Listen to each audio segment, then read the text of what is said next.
पार्वती जी ने हाथ जोड़कर निवेदन करा, प्रभु कोई एक स्थान ऐसा बता दो जहां शंकर हो और शंकर के साथ आद्यशक्ति पार्वती भी हो।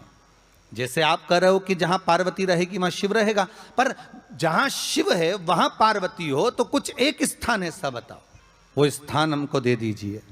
शंकर भगवान ने कहा वो स्थान है कुंभ, कलश। कौन सा स्थान? जम के बोलिए। कलश। कलश देखा है आप लोगों ने? कुंभ कलश।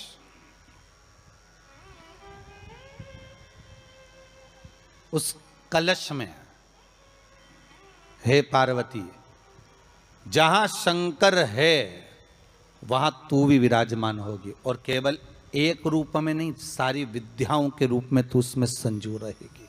केवल एक कलश। और मेरे भारत के जो मानव है जहां जहां निवास कर रहे हैं, विदेश में भी, पूरी भारत की भूमि पर आज के दिन लोग देवी जी की स्थापना करते हैं। तो क्या स्थापना में क्या रखते हैं? कलश रखते हैं ना।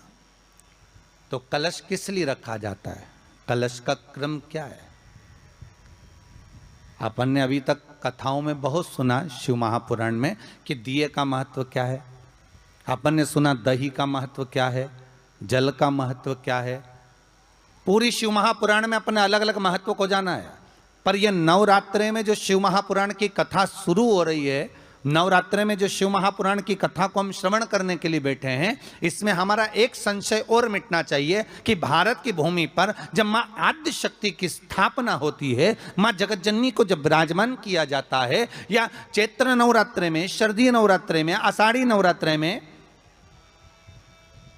आदिकादिक पौष नवरात्रे में हम शंकर की, हम जगतजननी जगदम्बा की जब स्थापना करते हैं, या हम नूतन घर का प्रवेश करते हैं, या गणेश जी की स्थापना करते हैं, या कोई दुकान को प्रवेश करते हैं, या कोई शुभ कार्य करने के लिए अग्रण्य होते हैं, तो हम कलश की स्थापना क्यों करते हैं? आज शिव महापुराण में शुरुआत में अपन शिव और पार्वती की यही संवाद को लेकर चलते हैं। आखिर कलश में ऐसा क्या है? कलश के अंदर आखिर ऐसा क्या विराजमान है कि 33 कोटि देवता उस कलश के अंदर आकर बैठ जाते हैं? महाराज, आप कोई यज्ञ करने जा रहे हो, आप कोई पोथी पुराण करने जा रहे हो, आप कोई अच्छा कार्य करने जा रहे हो, तो ब्राह्मण देवता कह देते कलश की स्थापना होगी, कलश की शोभा यात्रा निकलेगी, कलश यात्रा निकलेगी, कलश विराजमान होगा। और आज हर की पौड़ी पर, प्रयागराज में, या उज्जैनी में, नासिक में जो बड़े बड़े कुंभ के मेले होते, कुंभ का मतलब भी तो कलश से होता है। उसकी महत्वता क्यों है? उस कुंभ की, उस घड़े की महत्वता कहां से प्रकट हो गई? शिव महापुराण की कथा कहती है महाराज, भगवान ओघड़दानी शंकर स्वयं आद्य शक्ति जगदम्बा से कहते हैं कि जगदम्बा तू क्या चाहती है बोल। तो जगतजननी जगदम्बा कहती है कि जहां मैं हूं वहां शंकर है। ये आपने कह दिया, पर जहां शंकर है वहां पार्वती का होना जरूरी है। उसके लिए सिद्ध करने के लिए एक स्थान ऐसा बनाया जाए जहां पर शंकर विराजमान है और शंकर के साथ पार्वती विराजमान है। तो शिव जी ने कहा, पार्वती उसके लिए मैं तुझे एक सुंदर कलश का निर्माण कर देता हूं। दुनिया का रचनाकार, दुनिया की रचना करने वाले, मट्टी का सुंदर सा भाग ढेला एकत्रित करा, उस ढेले से भगवान ने एक सुंदर कुंभ का निर्माण करा, एक सुंदर कलश का निर्माण करा। देखिए कितनी सुंदर कथा है। अगर आप लिंग पुराण में इस कथा को निकालोगे तो एक आनंद की अनुभूति और होगी। अगर किसी के मन में संशय हो कि यह कथा कहाँ से ली गई है, तो लिंग पुराण में से आप इसको निकालिए। उसमें वर्णन किया गया कि सफेद मट्टी का शिवलिंग, लाल मट्टी का शिवलिंग, पीली मट्टी का शिवलिंग, काली मट्टी का शिवलिंग, उस शिवलिंग के निर्माण के पहले जब भगवान का पूजन करने के लिए पात्र की जरूरत पड़ी तो उस पात्र का निर्माण किसने करवाया था? और सबसे पहला पात्र निर्मित, सबसे पहला पात्र का निर्माण ये तांबा, सोना, चांदी, पीतल, इनके पात्र तो बाद में बने साहब। सबसे पहला पात्र बना ही काय का था? जम के बोलिए जरा, काय का बना था? सबसे पहला पात्र था ये मिट्टी का। आज भी हिंदू धर्म में भले तुम्हारे घर में सोने के कलश हो, भले चांदी के कलश हो, भले तुम्हारे घर में पीतल और तांबे के पात्र रखे हों, पर आज भी अगर ब्राह्मण कहेंगे कि हमें कोई यज्ञ करना है, अनुष्ठान करना है, हमें ये स्थापना करना है, तो ब्राह्मण एक ही बात कहेंगे कि तांबा, पीतल, चांदी के हमें पात्र नहीं चाहिए। ब्राह्मण कहेगा हमें मिट्टी के कलश लाकर रखो।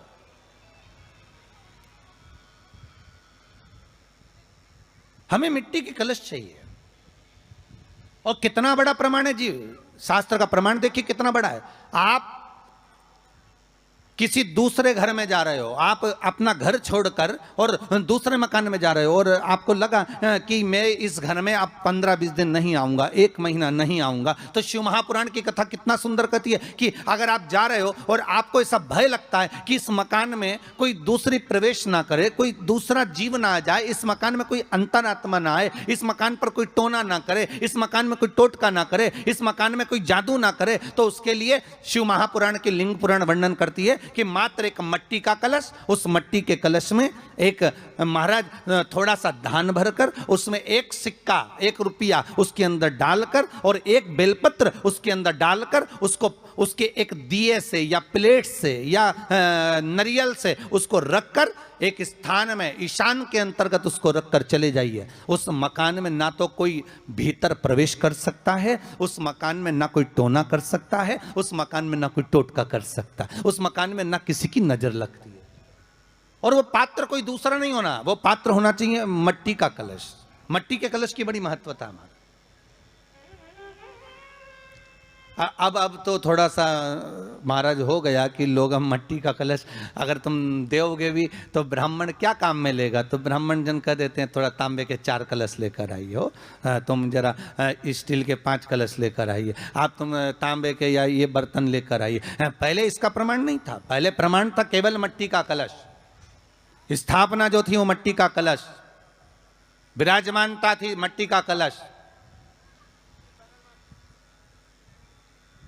जिसका निर्माण स्वयं भगवान शिव शंकर, भगवान शंभु, भगवान त्रिकालदर्शी कैलाशी स्वयं लिंग पुराण के अंतर्गत शास्त्र वर्णन करता है कि जिसमें सुंदर शिवलिंग की स्थापना करी गई, शिवलिंग का निर्माण करने के लिए भगवान ने, और स्कंद पुराण में भी आता है, यही बात शिव महापुराण में भी आती है। और आपको पहले भी कथा में कहा कि ब्राह्मण सफेद मट्टी का शिवलिंग बना, पहले भी कथा में कहा, आज फिर कह रहा है।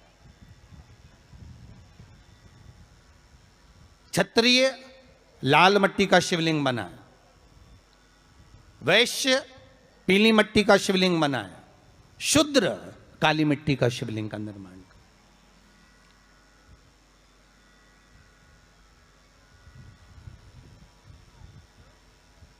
काली मट्टी का शिवलिंग का निर्माण कर।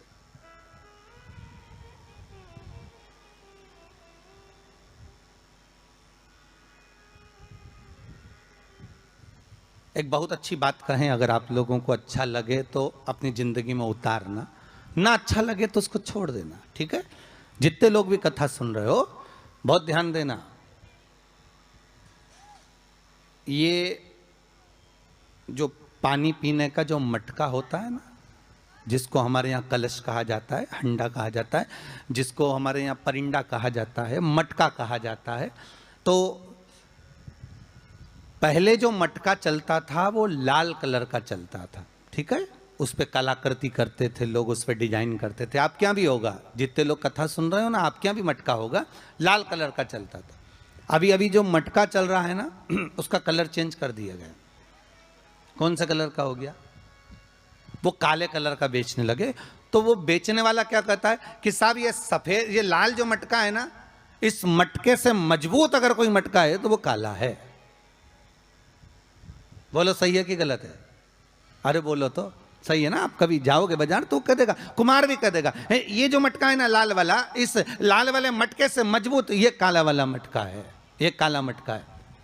और महाराज इससे पानी ज्यादा ठंडा ये कर देगा, पर शिव महापुराण की कथा, लिंग पुराण की कथा कहती है, और अगर आपने बैसाख मास की कथा को श्रवण कराओ, बैसाख की एक कथा होती है, उसको अगर आपने श्रवण कराओ तो उसमें वर्णन आता है कि घर के अंदर जहां पर आप पानी पीते हो, जिस स्थान पर अन्नपूर्णा निवास करती है, जिस स्थान पर अन्नपूर्णा का वासा होता है, रसोई घर में जहां पर भोजन बनता है, उस स्थान पर काला मटका नहीं रखा जाता। काला हंडा, काला मटका उस स्थान पर नहीं रखते। पर आज फैशन के हिसाब से, अरे साहब वो ये मटका थोड़ा कम ठंडा पानी देगा तो ये मटका ज्यादा ठंडा पानी देगा, तो उसको काले मटके को रखें। पर हमारा शास्त्र कहता है काला मटका लोग रखते कहाँ थे? पहले जो शास्त्र रीति थी, उस काले मटके को रखते थे जब मकान बनता था, जब प्रॉपर्टी बनती थी, जब जमीन बनती थी, जब जायदाद बनती थी, संपदा बनती थी, तो उस स्थान पर उस काले मटके को केवल नजरोटे के लिए, केवल हाय के लिए, केवल नजर के लिए रखा जाता था। उसको लोग लेना पसंद नहीं करते। पर आज के व्यक्ति को अगर कह दिया जाए कि ये 2 मटके रखे हैं साहब, लाल भी है और काला भी है, तो कौन सा पसंद करेगा? वो काला वाला ही दे दीजिए साहब, ये पानी ज़्यादा ठंडा करेगा, उसकी श्रेष्ठता रहेगी। नहीं, शिव पुराण कह रही, भगवान कुंभ का निर्माण कर रहे हैं, भगवान कलश का निर्माण कर रहे हैं, और भगवान स्वयं ब्रह्मदेव कर रहे हैं कि आप ऐसा निर्माण कर दो जिसमें 33 कोटि देवता स्वतः विराजमान हो जाए। तो भगवान ने उस कलश का निर्माण कर दिया। अब कलश का निर्माण करा तो स्वयं भगवान ब्रह्मदेव बोले, प्रभु इस कलश के अंदर मेरा स्थान कहां है? मेरा स्थान कहां है?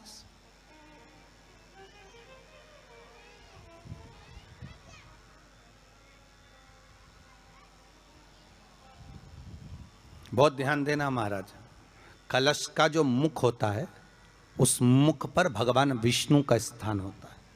किसका स्थान है? भगवान विष्णु का। थोड़ा सा नीचे आओगे, जहां से कलश का मुख दबा हुआ होता है, वह जगह भगवान स्वयं शिव की होती है। किसकी जगह है? भगवान शंकर की। कलश का अग्रभाग, नीचे का भाग जहां से फैला हुआ होता है, वहां ब्रह्मा का आधिपत्य स्थापित होता है। फिर कलश का जो नीचे का भाग होता है, वो भगवान शिव और शक्ति का स्थान होता है। कलश के बाहरी भाग में, जहां पर बाहर का हिस्सा होता है, उस कलश के बाहरी भाग में 33 कोटि देवताओं को भगवान शंकर ने लाकर विराजमान किया होता है। महाराज भगवान शंकर 33 कोटि देवताओं को निमंत्रण देकर उस कलश में विराजमान कर दिया।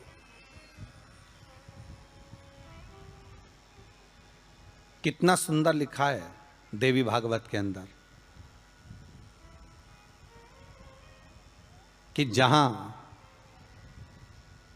कलश की स्थापना होती है, उस जगह पर किसी देवताओं को बुलाने की जरूरत नहीं होती। 33 कोटि देवता उस जगह पर स्वतः विराजमान हो जाते हैं। स्वयं 33 कोटि देवता स्वयं वहां विराजमान। और कितनी महत्वता कलश की महाराज। आप लोगों से भी निवेदन, जिनके घर में ज्यादा रोग हो, बीमारी हो, ज्यादा तकलीफें आ रही हो, कष्ट बढ़ रहा हो, बीमारियां बढ़ रही हो, या भय लग रहा हो, डर लग रहा हो, हृदय चित्त में कहीं ना कहीं आपको भय का भान हो रहा हो, तो 1 लोटा पानी, एक कलश में जल भर कर रख लीजिए और रात भर उसको रखे रहने दो। नवरात्रि चल रहा है, उस कलश को रात भर रखकर सुबह सुबह उस कलश में एक बेलपत्र डालकर उस जल को नीम के पेड़ के नीचे, जहां चैत्री नवरात्रि में नीम के पेड़ के नीचे सारी विद्याएं, आद्य शक्तियां, सारी देवी उस नीम के पेड़ के नीचे विराजमान रहती हैं। उस कलश में एक बेलपत्र डालकर रात भर रखकर उस जल को पूरे घर में घुमाकर उस नीम के पेड़ के नीचे समर्पित कर दीजिए महाराज। घर में भय लगना बंद हो जाएगा, कोई बड़ी बीमारी आपको घेरेगी नहीं, और उस बीमारी से, उस रोग से आप मुक्त रहेंगे। उस बीमारी से, उस रोग से आप मुक्त पाएंगे, वो बीमारी आपको घेर नहीं पाएगी। कलश का इस भगवान निर्मित कर दिए। ये कलश मेरा प्रतिबिंब है। अब कलश मेरा प्रतिबिंब है ये तो कहा, पर भगवान शिव के पास में आकर स्वयं कामदेव की धर्म पत्नी रति रो पड़ी। आंखों से आंसू बह रहा है। कामदेव की धर्मपत्नी रति रो रही है। शिवजी अपनी साधना में लीन थे। भगवान शंकर नेत्र बंद करके शिव आनंद में विराजमान थे।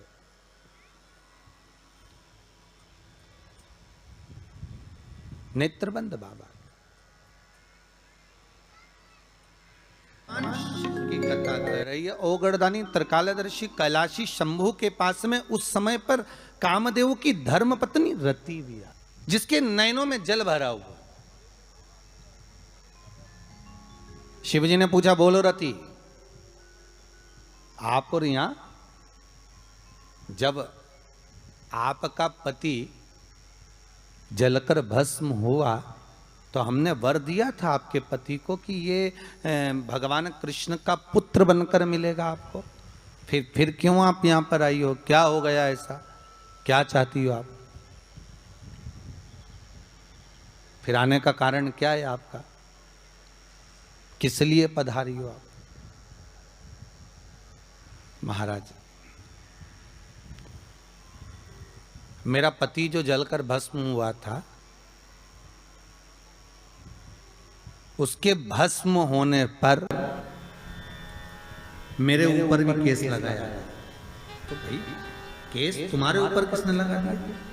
ऐसा क्या हो गया कि तुम यहां मेरे पास में आई? प्रभु, बात इतनी सी है कि मेरा पति जब आपके नेत्रों की ज्वाला द्वारा जलकर भस्म हो रहा था, उस समय पर वो आम के पेड़ पर बैठा हुआ था।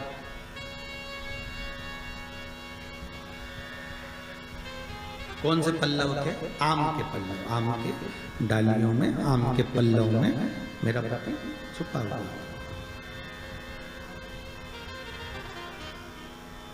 तो फिर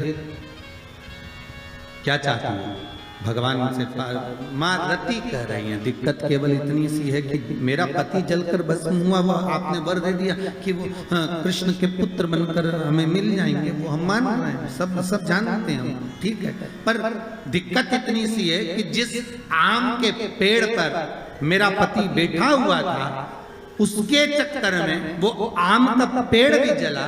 तो वो आम का पेड़ जो जला, उसने मुझसे कहा है कि पति का तो उद्धार हो गया, पर हमारा उद्धार कैसे? अब देखिए, कई लोग कहते हैं प्रश्न करने वाले पीछे नहीं हटते महाराज, बहुत प्रश्न करते हैं और प्रश्न कर कर पूछते हैं, गुरुजी ये कलश के ऊपर आम के पत्ते क्यों लगते हैं? उसका उत्तर है, ध्यान दीजिए। प्रश्न बहुत है तो उसके उत्तर भी बहुत है, बस उसको समझने वाला चाहिए। और आप लोगों को तो आज बहुत बहुत भगवान ने कृपा करी है, जो आप पहले दिन ही कलश स्थापना होती और पहले दिन ही आपको ये ज्ञान हो जाए कि बच्चे पूछें कि कलश क्यों रखा जाता है, कलश के ऊपर आम के पत्ते क्यों लगाए जाते हैं, कलश के ऊपर नारियल क्यों रखा जाता है, कलश के ऊपर 9 बार मोली क्यों बांधी जाती है, मोली मतलब लच्छा नाड़ा 9 बार क्यों लपेटा जाता है नारियल के ऊपर, कलश के ऊपर जब रखते हैं।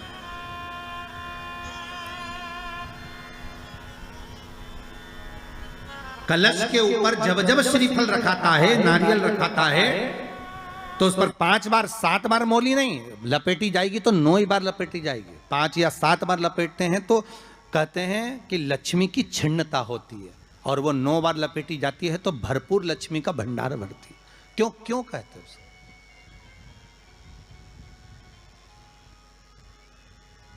महाराज, आम के पल्लव, तो मैं केवल आपसे इतना सा निवेदन करना चाहती हूँ, आपसे केवल इतना कहना चाहती हूँ कि प्रभु मेरे मन का संशय मिटा दीजिए, और जो आम का वृक्ष मेरे पति के साथ जलकर भस्म हुआ है, उसकी विनती को आप स्वीकार कर लीजिए। आप उसके लिए भी कुछ कृपा कर दीजिए।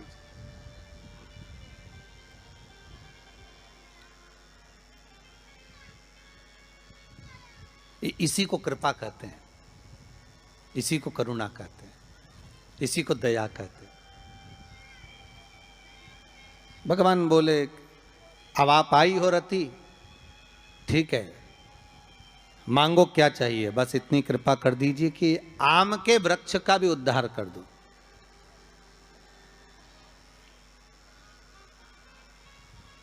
शिवजी ने कहा, हम वर प्रदान करते हैं रति, जहां शिव और शक्ति है, जहां 33 कोटि देवता इस कलश के अंदर विराजमान होंगे, उस जगह पर स्वयं कंठ पर जहां पर मेरा निवास होगा, उस जगह पर ये आम के पल्लव अमृत के तुल्य माने जाएंगे और इनका निवास हमारे ही हाथ में, हमारे ही हस्त कमल में विराजमान होगा, हमारे ही हाथ में। कितना सुंदर है महाराज जी। उस आम के पल्लव की महत्वता को जरा जानिएगा, बहुत बहुत ध्यान दीजिएगा। आम के पत्ते देखें आप लोगों ने? अरे बोलो, जम के तो बोलो। देखें, उसका प्रयोग कभी आप लोगों ने करा? आम के पत्ते का कभी प्रयोग कर कर देखिएगा। अभी तो नवरात्रि चल रही है, नवरात्रे में जब 5वां दिन नवरात्रे का रहे, चैत्री नवरात्रे का 5वां दिन रहे, और मान लो कि आपके घर में किसी बच्चे की, लड़के की या लड़की का या मंगल विवाह नहीं हो रहा हो, या शादी नहीं हो रही हो, या उस लड़के लड़की के लिए बहुत प्रयास कर लिया आपने और उसकी शादी हो ही नहीं रही, अथक प्रयास आपने कर लिया और उसका मंगल विवाह नहीं हो रहा, तो ये देवी भागवत में स्पष्ट कहा गया है, देवी भागवत में वर्णन किया गया है, देवी भागवत में वर्णित किया गया। और देवी भागवत में कहा गया कि आम का जो पत्ते होते हैं, आम का जो पत्ता होता है, आम का जो पल्लव होता है, उस आम के पत्ते पर हल्दी और सिंदूर, इन दोनों से स्वस्तिक का निर्माण किया जाए। देवी भागवत का संवाद है, बहुत ध्यान देना महाराज। जिन कन्याओं का विवाह ना हो पंचमी के दिन, नवरात्रे की कोई सी भी पंचमी, मतलब जो पंचमी तिथि पड़ेगी, कोई भी नवरात्र हो, चाहे वो 4 नवरात्रे में से, चाहे वो पौष का हो, अश्विन का हो, चैत्र का हो, आषाढ़ का हो, किसी भी नवरात्रि में आप कर सकते हैं। एक पान के पत्ते पर, एक ही पत्ते पर जो 2 स्वस्तिक बनेंगे, एक हल्दी का बनेगा, एक सिंदूर का बनेगा।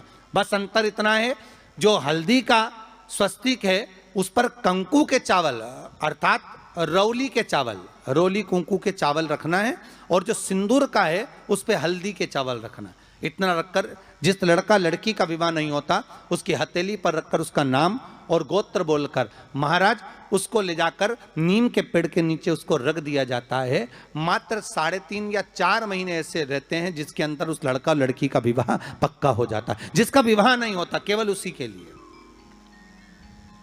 जिसका मंगल विवाह ना हो रहा, आम के पल्लव में शिव का वर प्रदान है, आम के पल्लव में शंकर का आशीर्वाद, आम के पल्लव में शिव का आशीर्वाद।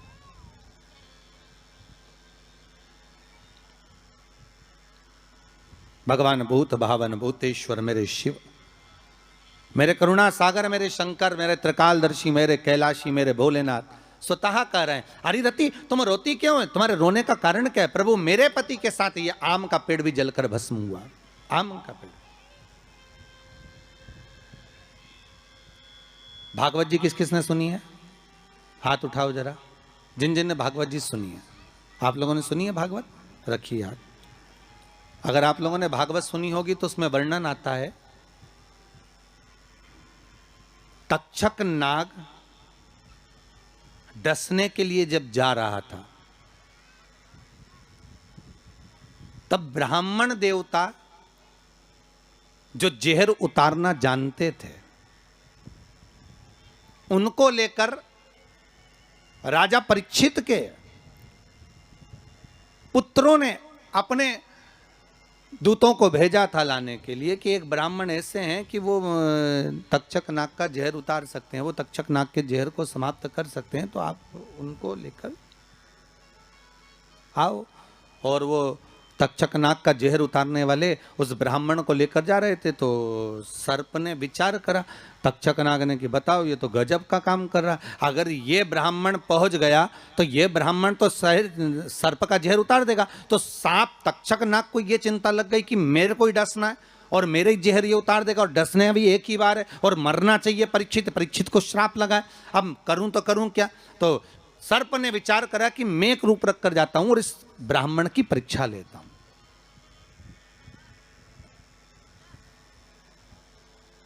सर्प रूप रख कर गया भागवत आप लोगों ने श्रवण करी होगी। तो जब तक्षक रूप रख कर गया और उस ब्राह्मण के पास में जाकर पूछा कि ब्राह्मण देवता ये बताओ कि आप कहाँ जा रहे हो, तो ब्राह्मण बोला आपको नहीं मालूम, राजा परीक्षित को सांप डसने वाला है तक्षक नाग, और मैं जहर उतारना जानता हूं। अच्छा, आप जहर उतार दोगे? हाँ। तो किस लिए जा रहे हो? जहर उतारने के लिए। तो जहर उतारने क्यों जा रहे हो? तो कहा राजा है राजा, जब राजा का जहर उतारेंगे तो मुद्रा भी कितनी मिलेगी, आपको मालूम नहीं है क्या? अच्छा, ब्राह्मण देवता इसलिए जा रहे हो? हाँ। पर उसको तो किसी संत ने श्राप दिया। अरे तो श्राप संत ने दिया है, हम ब्राह्मण हैं, हमारा कर्म है किसी को बचाना, तो हम तो बचाएंगे।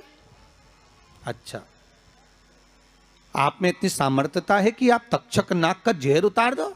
अरे तक्षक नाग आकर अगर मेरे सामने खड़ा हो जाए और किसी को डस ले तो यह पक्का है कि मैं जहर उतार सकता हूं। अच्छा, तो इतने में तक्षक नाग सामने बिल्कुल प्रकट हो गया और तक्षक नाग प्रकट होकर बोला, बता ब्राह्मण किसको डसूं मैं?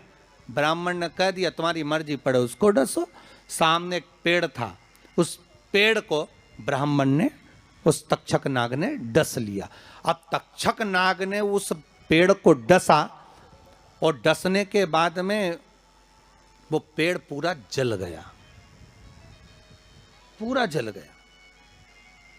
अब पेड़ तो जल गया, पर ब्राह्मण जो था जिसको परीक्षा देना थी, वो ब्राह्मण को यह नहीं मालूम था कि इस पेड़ पर एक संत बैठकर साधना कर रहा था, तपस्या कर रहा था, और जब वो पेड़ जला तो वो संत भी जल गया, संत भी जल गया। अब जब संत जल गया,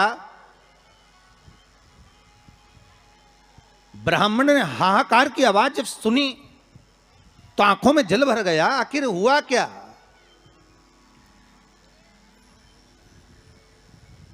ये संत जल कैसे गया?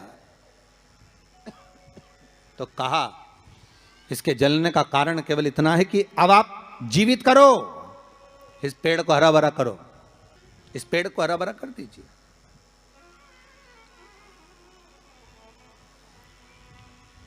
और ब्राह्मण ने हाथ की अंजलि में जल लिया।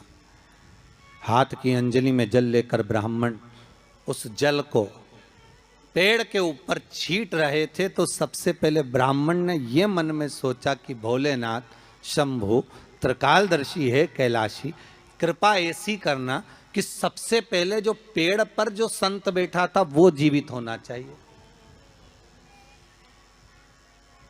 जो वृक्ष पर संत बैठा है वो जीवित होना चाहिए।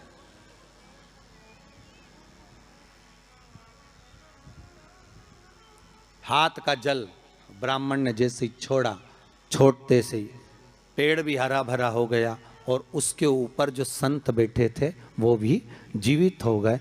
जीवित हो गए तो तक्षक नाग को ये लगा कि इसने एक जले हुए पेड़ को जीवित कर दिया, वापिस हरा भरा कर दिया, और इसने ऊपर बैठे हुए संत को वापिस जीवित कर दिया। तो ये पक्का है कि मतलब ये तक्षक नाग का जहर, मतलब मेरा जहर राजा परीक्षित को उतार सकता है। तो तक्षक नाग ने अपनी बात को पलटा और पलट कर कहा, महाराज जी हाथ जोड़कर निवेदन करता हूं, जितना राजा परीक्षित के पुत्र आपको धन देंगे उससे 1000 गुना धन मैं आपको देता हूं। ब्राह्मण ने कहा ठीक है, अगर दक्षिणा से बड़ी दक्षिणा हमको एक ही जगह पर मिल रही है तो फिर हमें जाने की जरूरत क्या। ब्राह्मण ने दक्षिणा ली, वापिस मुड़ गया, वापिस मुड़ गया।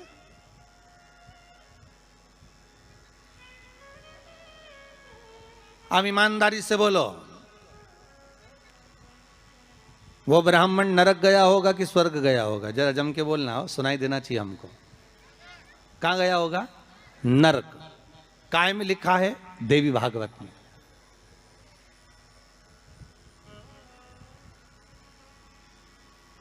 उसका कारण क्या था?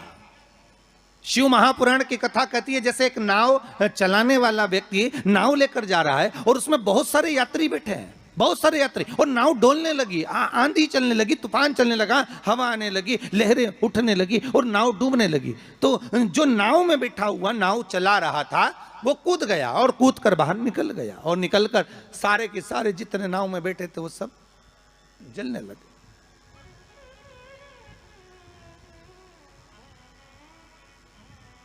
जितने नाव के अंदर बैठे थे वो सारे के सारे जलने लगे।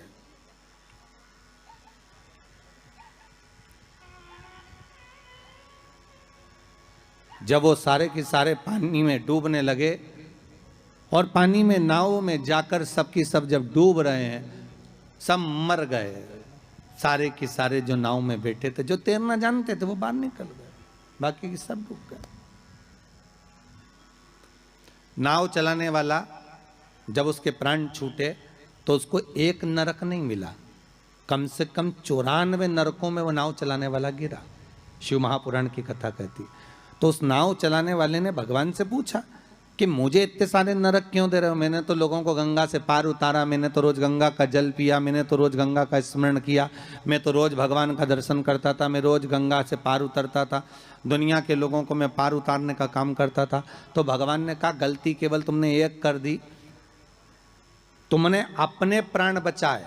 अगर तुम 2 लोगों के भी प्राण बचाते बचाते मर जाते तो तुमको बैकुंठ मिल जाता, पर खुद के प्राण बचाए और दूसरों को मरने दिया, इसलिए तुमको नरक मिला, इसलिए तुम्हें नरक प्राप्त हुआ।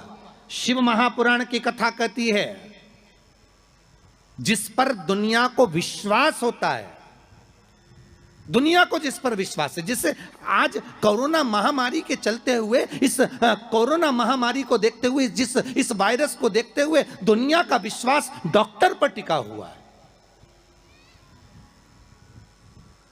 औषधि देने वाले, दवाई देने वाले, उन डॉक्टरों पर दुनिया का विश्वास टिका हुआ है। तो डॉक्टर का क्या फर्ज है? जैसे नाव चलाने वाले का फर्ज है कि बचाते बचाते भगवान करे भले तुम्हारे प्राण छूट जाते तो तुम्हें स्वर्ग मिल जाता। युद्ध के मैदान में सैनिक युद्ध करते करते मर जाता तो उसको वीरगति प्राप्त हो जाती, पर खुद के प्राण बचाने के चक्कर में आप दुनिया को धकेल दो, ये श्रेष्ठता नहीं।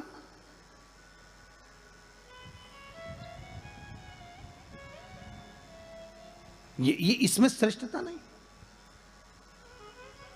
जब तक उस शरीर में प्राण है, जब तक उस शरीर में श्वास है, डॉक्टर भी अपनी जान झोंक दे कि कैसे भी मुझे इसको बचाना है, चाहे कुछ भी हो जाए इसके प्राण बचना चाहिए। फिर धन मूल नहीं है, फिर संपदा मूल नहीं, फिर सत्ता मूल नहीं है।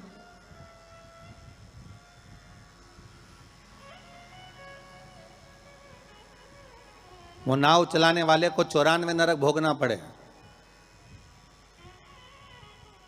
जिस ब्राह्मण ने दक्षिणा ज्यादा लेकर राजा परीक्षित को नहीं बचाया, चले गए। जब भगवान ने विद्या दी है, भगवान ने ज्ञान दिया है, भगवान ने विवेक दिया है और तुमको उस लायक बनाया है कि आप 4 लोगों को पढ़ा सकते हो, आप 4 लोगों को आगे बढ़ा सकते हो, आप इसका सम्मान कर सकते हो, आप इसको अग्रण्यता प्रदान कर सकते हो, आप इसको विवेकता दे सकते हो। और आप उस विवेकता को ना देते हुए अगर आप अपने उस वैभव को छुपा रहे हो और उससे वंचित कर रहे हो दुनिया को, तो फिर भगवान छोड़ने वाला नहीं है। नरक भोगना।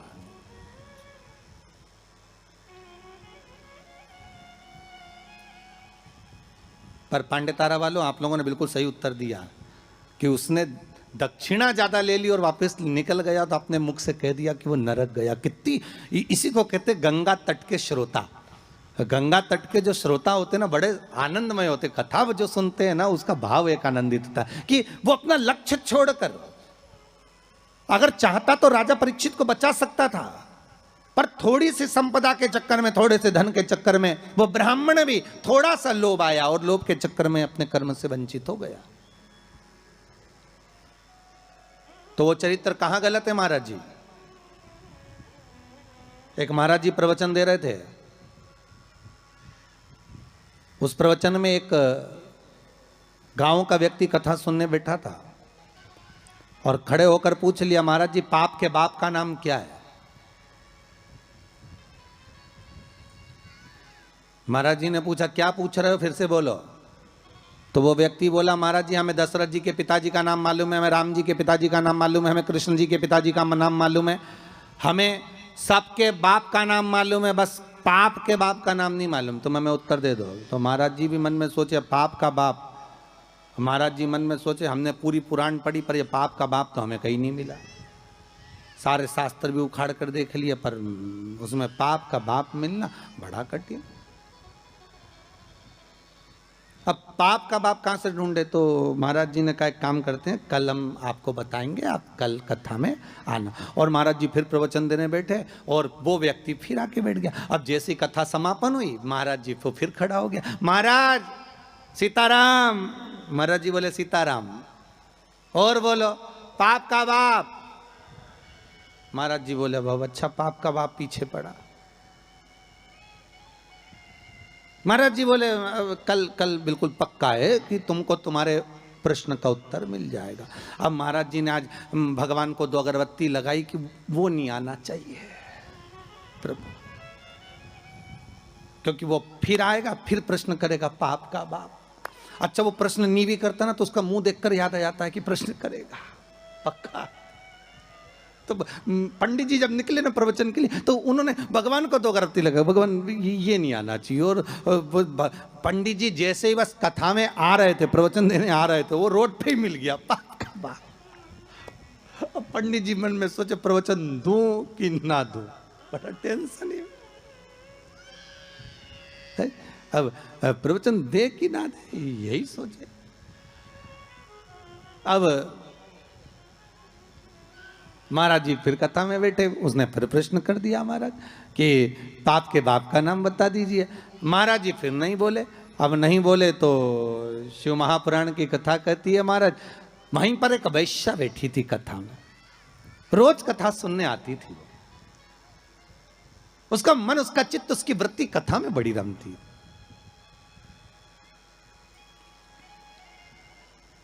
जिसके मन में शिव महापुराण की कथा समा गई ना तो वो प्रयास करता है कि कुछ भी कर कर जहां कथा हो रही है ना, भले 40 किलोमीटर है, 50 किलोमीटर है, 100 किलोमीटर है, पर एक बार तो मैं चली जाऊं। जिसके मन में शंकर आ गया ना तो वो छोड़ नहीं सकता, वो प्रयास करेगा कि मैं कैसे भी पहुंच जाऊं, बस कथा में एक बार मेरी हाजिरी लग जाए, शंकर सुन ले बस एक बार शिव महापुराण की कथा, उस पंडाल में चली जाऊं जिस पंडाल में मुझे बेलपत्र का आनंद मिल जाए, बस उस पंडाल में मुझे पहुंचना। अब वैश्या का नियम था, वो कथा कभी नहीं छोड़ती थी और वो भी कथा में जाकर बैठ गई और कथा में रोज सुने वो पाप के बाप का चक्कर। और महाराज जी बस प्रवचन करें अक्षतम केशवम राम नारायणम, जैसे महाराज जी अक्षतम केशवम करें सब बैठे रहे, वही खड़ा हो जाए।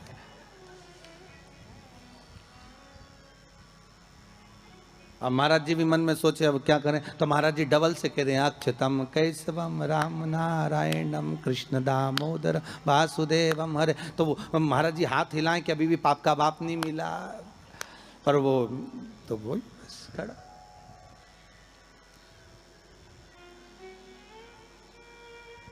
आज वेश्या ने कह दिया गुरुदेव आपसे एक निवेदन है मेरा।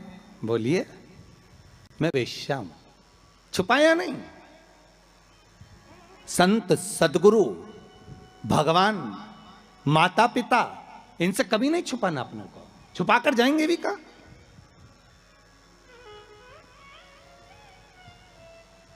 अगर माता पिता से कुछ छुपा लेंगे, संतों से सदगुरु से अगर छुपा लेंगे तो जाएंगे कहां भगवान से छुपाकर।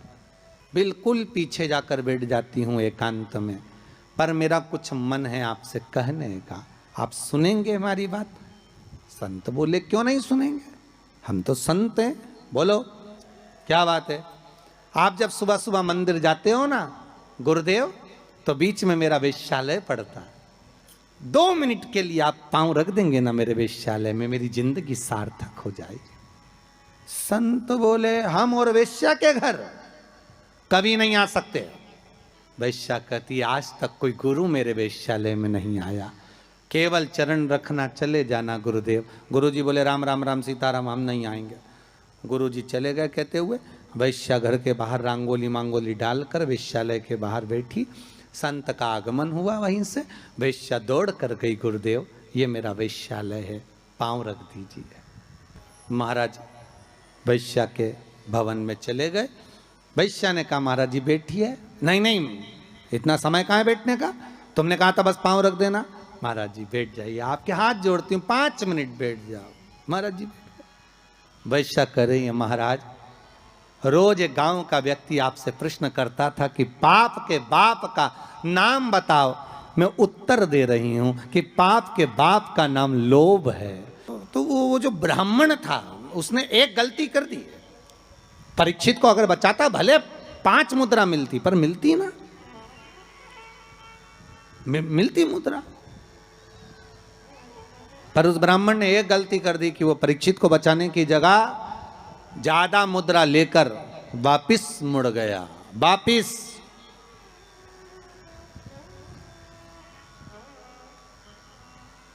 जहां से ब्राह्मण वापिस मुड़ा था, आज भी अगर आप सुकताल जाएं, जहां सुखदेव जी महाराज ने राजा परीक्षित को कथा सुनाई थी, तक्षकनाग जहां आया था इस ब्राह्मण की परीक्षा लेने के लिए, और ब्राह्मण जहां से वापिस मुड़ा उस गांव का नाम है मोड़ना। आज भी उस गांव का नाम मोड़ना, वहां से मुड़ गया था वापिस ब्राह्मण, वापिस चला गया।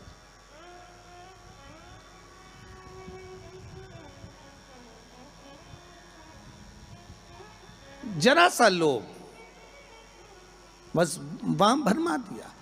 शिव महापुराण की कथा कहती है, आम के पल्लव में जो छुपा था कामदेव, जब भस्म हुए वो आम के पल्लव ने मां रति से प्रार्थना करी और रति ने उस आम के पल्लव का उद्धार कर दिया। संसार सागर में अगर हमारा जन्म हुआ है, मनुष्य की अगर देह मिली है, मानव का जी शरीर मिला है, मानव की अगर योनि मिली है, 84 लाख योनियों में सर्वश्रेष्ठ है मानव का शरीर, जिसको पाने के लिए देवता भी तरसते हैं। हाथ जोड़कर देवता भी भगवान से कहते हैं हमें मनुष्य बनना, हमें मानव बनना। देवताओं को भी ये योनि नहीं प्राप्त होती। क्यों? क्योंकि बैकुंठ का भोग केवल भोग है, केवल भोग। अगर मरने के बाद बैकुंठ चले भी जाओगे तो वहां चांदी की थाली में, सोने की थाली में भोजन मिलेगा, डनलफ का गद्दा मिलेगा, एसी का रूम मिलेगा, बढ़िया खाने के लिए सब कुछ मिलेगा, आराम से फ्रिज, कूलर, वॉशिंग मशीन सब मिलेगा। एसी में आप आराम से सो, डनलफ के गद्दे पर सो। पर बैकुंठ में केवल भोग भोगने की वस्तुएं मिलेंगी। पर बैकुंठ में भगवान का भजन मिलेगा क्या? जम के बोलिए, नहीं मिलेगा। बैकुंठ में गंगा का स्नान मिलेगा क्या? नहीं मिलेगा। बैकुंठ में शिव महापुराण की कथा मिलेगी क्या? नहीं मिलेगी। बैकुंठ में दान करने का मौका मिलेगा क्या? नहीं मिलेगा। बैकुंठ में भजन करने का मौका मिलेगा? नहीं मिलेगा। बैकुंठ में ना तो भजन मिलेगा, ना कीर्तन मिलेगा, ना नाम जाप मिलेगा, ना गंगा का स्नान मिलेगा। बैकुंठ में ना तीर्थ मिलेगा। बैकुंठ में अगर मिलेगा तो एक एसी का रूम मिलेगा, डनलफ का गद्दा मिलेगा, सोने की थाली में भोजन मिलेगा, 2-4 दासियां तुम्हारा पंखा झेलेगी, पांव दबाने वाले मिलेंगे, इससे ज्यादा कुछ नहीं मिलेगा। बैकुंठ में लोग कहते हैं भगवान विष्णु मिलेंगे क्या? तो भगवान विष्णु से किसी ने पूछा तुम बैकुंठ में रहते हो? भगवान विष्णु कहने लगे मुझे तो फुर्सत ही नहीं, जहां कथा होती मैं तो वहां चले जाता। जब बैकुंठ अधिपति कथा सुनने के लिए पितरों के धाम में जाते हैं, कथा सुनने के लिए पांडतारा आ जाते हैं, कथा सुनने के लिए गंगा के घाट चले जाते हैं, तो भगवान कह रहे हैं बैकुंठ में फिर मनुष्य क्यों चाहता है बैकुंठ जाने के लिए? लक्ष्मी जी से पूछा तुम रहती हो क्या बैकुंठ में? लक्ष्मी जी बोली मैं जहां नारायण मां में, मैं क्या करूं बैकुंठ में? तो फिर बैकुंठ में क्या है? तो लक्ष्मी जी बोली 3 स्टार होटल, 5 स्टार होटल, आराम से रहो, खाओ पियो, मौज करो। और जब तुम्हारा पुण्य खत्म हो जाए, जैसे ही पुण्य खत्म वैसे धक्का मार के फेंक दिया।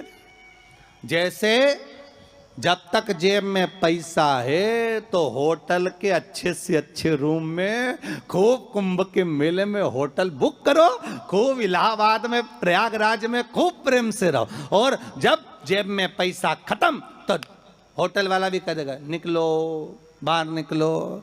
तो होटल वाले तो क्योंकि हमने 1 महीने का पैसा दिया था, 2 दिन तो ज़्यादा रह जाने दे, 2 दिन क्या 24 घंटा ज़्यादा नहीं रहने देगा। पैसा खत्म तो निकल कर बाहर जाओ, पैसा हो जमा करो, फिर रूम में रहो। उसी तरह बैकुंठ में जितना पुण्य है उसके बल पे रह लो, जैसे ही पुण्य समाप्त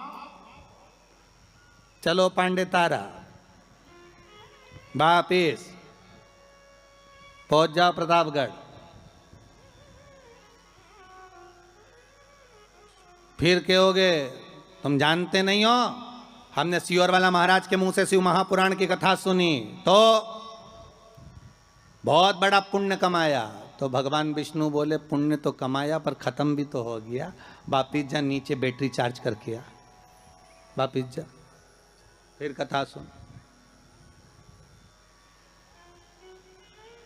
बड़ी मुश्किल से मिलता है ये मनुष्य का, मिलेगा वैकुंठ चाहोगे तो मिल जाएगा, पर भोग करने के लिए मिलेगा। उसमें केवल आप भगवत भजन नहीं कर सकते, आप उसमें दान नहीं कर सकते।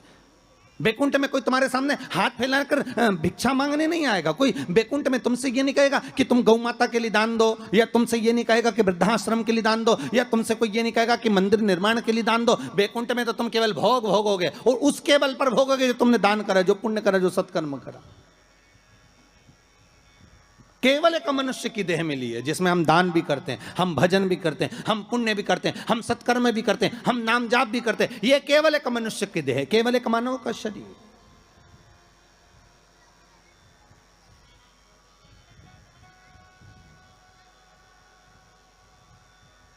इसके सिवाय कहीं सुख नहीं। 84 लाख योनियों में श्रेष्ठ योनि मानव की, और उसको हम गंवा दे महाराज तो वो बेकार। आम के पल्लव के लिए रति आकर करती है। संसार वासियों से हमारा यही निवेदन है कि आप किसी के लिए कुछ नहीं कर सकते तो कम से कम फोन लगाकर इतना तो कह सकते हो, कथा आ रही है, टीवी चैनल पर चल रही है, 4 बजे से 7 बजे तक चल रही है, जरूर सुनना। कोरोना महामारी चल रही है, कम से कम कथा सुनकर इस हृदय को विल पावर मजबूत होगा, कथा सुनकर अपने को एनर्जी प्राप्त होगी, कथा सुनकर हम आद्य शक्ति जगदम्बा का आराधना कर सकते हैं, कथा को सुनकर ये नवरात्रे में शंकर की कथा का अनुमोदन कर कर इस कोरोना महामारी से हम लड़ सकते हैं, इसको भगा सकते हैं। क्योंकि अपने भीतर का पावर प्रबल होना चाहिए। आधे से ज्यादा लोग हॉस्पिटल में इसलिए मर रहे हैं क्योंकि उनको भय लग रहा है, कोरोना लग गया, कोरोना लग गया। बेचारा अच्छा भी हो गया तो भी मर जा रही है। किसी ने पूछा गुरुजी पिछले साल तो आया था यह कोरोना, अब की बार फिर आ गया। हमने कहा जन्मदिन मनाने आया है। अब पार्टी कितनी बड़ी करता है ये तो उसके ऊपर है, और पार्टी में कितनों को निमंत्रण देता है ये वही जान सकता है। और जो जो उसकी पार्टी में गया वो निपट गया। इसीलिए निवेदन है अभी जन्मदिन पार्टी में बिल्कुल मत जाना कोरोना की, अर्थात सोशल डिस्टेंसिंग बनाकर रखो।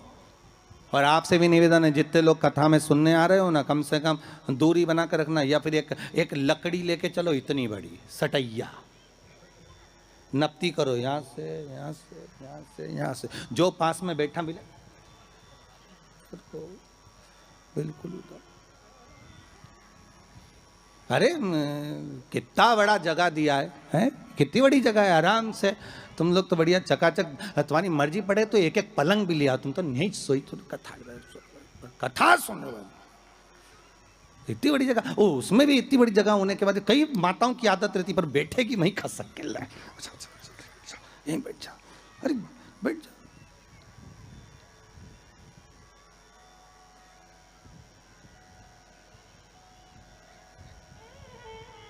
सुनो कथा। शिव महापुराण की कथा कहती है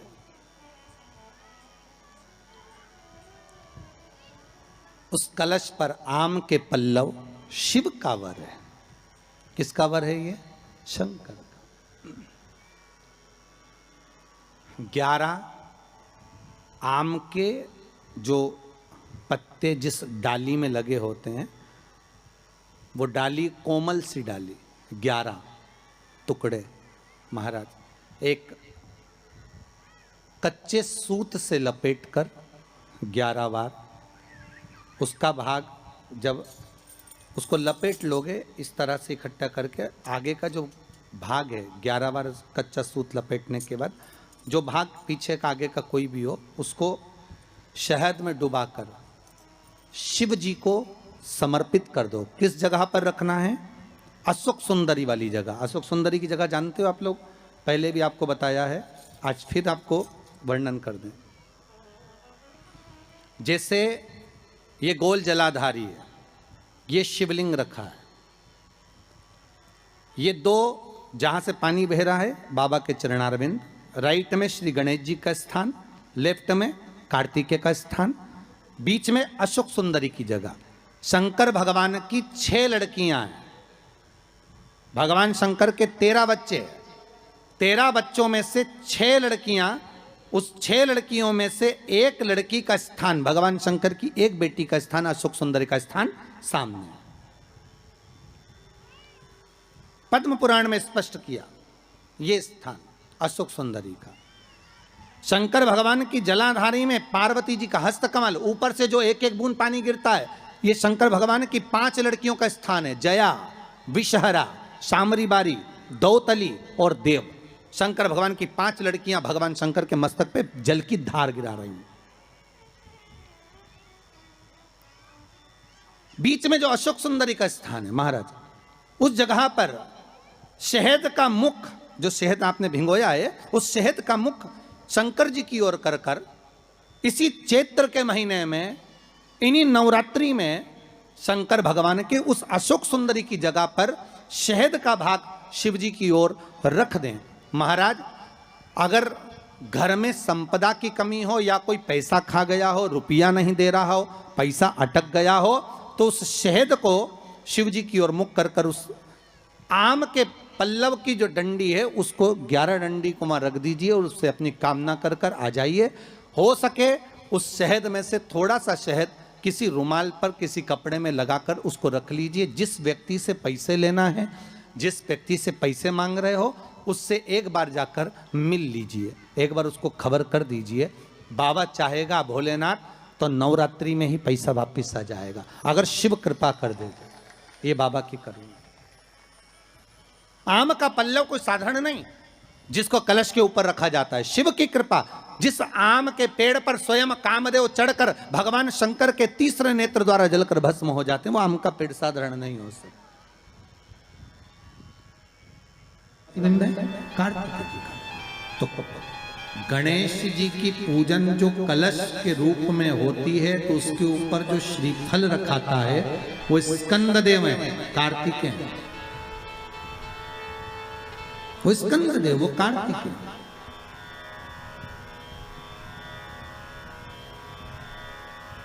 जो रखाया गया फल है वो कार्तिकेय का प्रतिबिंब है। अगर प्रथम में गणेश पूजाएगा तो ये कार्तिकेय पूजाएगा। इसलिए श्रीफल महाराज, श्रीफल कार्तिकेय का प्रतिबिंब है। सारी 33 कोटि देवताओं की सेना का सेनापति कार्तिकेय सारे ग्रहों को शांत करने के लिए, कार्य को सिद्ध करने के लिए, कार्य की सफलता के लिए, व्यक्ति की मनोकामना पूर्ण करने के लिए कलश के ऊपर क्या रखा जाता है? जम के बोलिए, नारियल, श्रीफल रखा जाता है, जो कार्य की सफलता प्रदान।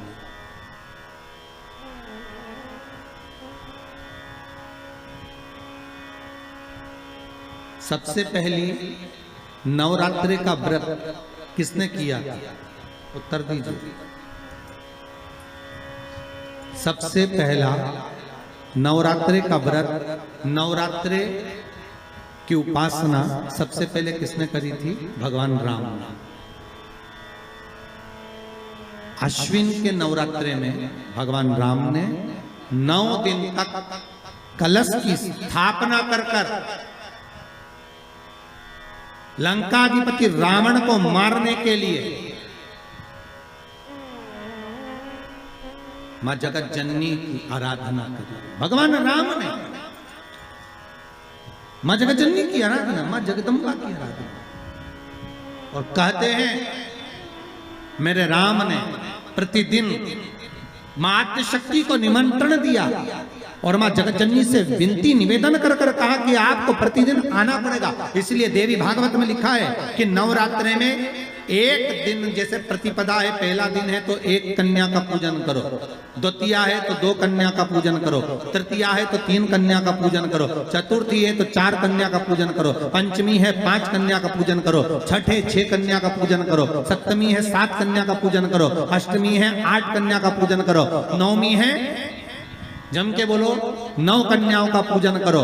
और अगर इस तरह से आप पूजन नहीं कर सकते नवरात्रि में, तो 9 कन्याओं का पूजन एक साथ या तो अष्टमी के दिन या नवमी के दिन कर दो, या मध्य में बीच में भी आप कर सकते हो एक साथ। पर अगर आपकी कोई कामना है, आपकी कोई इच्छा है, मालूम पड़े, जैसे कई लोग कहते हैं कि हमारी इच्छा है, हमारी वो मकान नहीं बिक रहा, या हमारी वो जमीन नहीं खरीदी जा रही, या हमारी कोई कंपनी नहीं डल रही, या हमारे काम में ये अड़चन आ रही है, तो नवरात्रे में 4 नवरात्रे में से किसी भी नवरात्रे में आप नियम बना लो कि एक कलश की स्थापना कर कर एक दिन में एक कन्या का पूजन कर कर उसको भोजन कराना, लाल वस्त्र देना, लाल चुनरी देना, दूसरे दिन में 2 कन्याओं का पूजन कर कर लाल वस्त्र ओढ़ाना, लाल चुनरी देना, तीसरे दिन में 3, चौथे दिन में 4, पांचवें दिन में 5, ऐसे 7-9 दिन तक एक एक कन्याओं के क्रम को बढ़ाते बढ़ाते बढ़ाते बढ़ाते आप उस पूजन का विधान प्रबल कर सकते। आज किसी का फोन था सुबह, तो कोई कह रहे थे कि हमें गुरुजी से बात कराओ, तो समीर जी ने बताया कि फोन आया था और वो बोल रहे थे कि हमें नवरात्रे में अगर मान लो कोई साधना करना हो तो कौन सी साधना करना चाहिए, हम किसकी आराधना करें, हम 9 दिन तक किसकी साधना करें। तो अगर बन सके तो देवी भागवत में सबसे सुंदर साधना यही है कि हम एक दिन में एक कन्या के चरण धोकर पूजन कर कर उस कन्या को भोजन कराकर उसका स्मरण करें।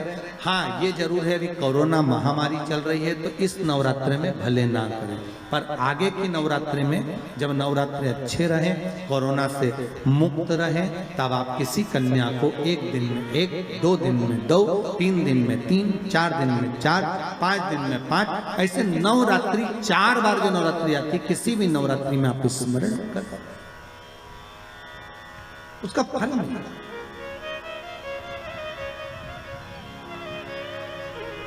उसका फल होगा।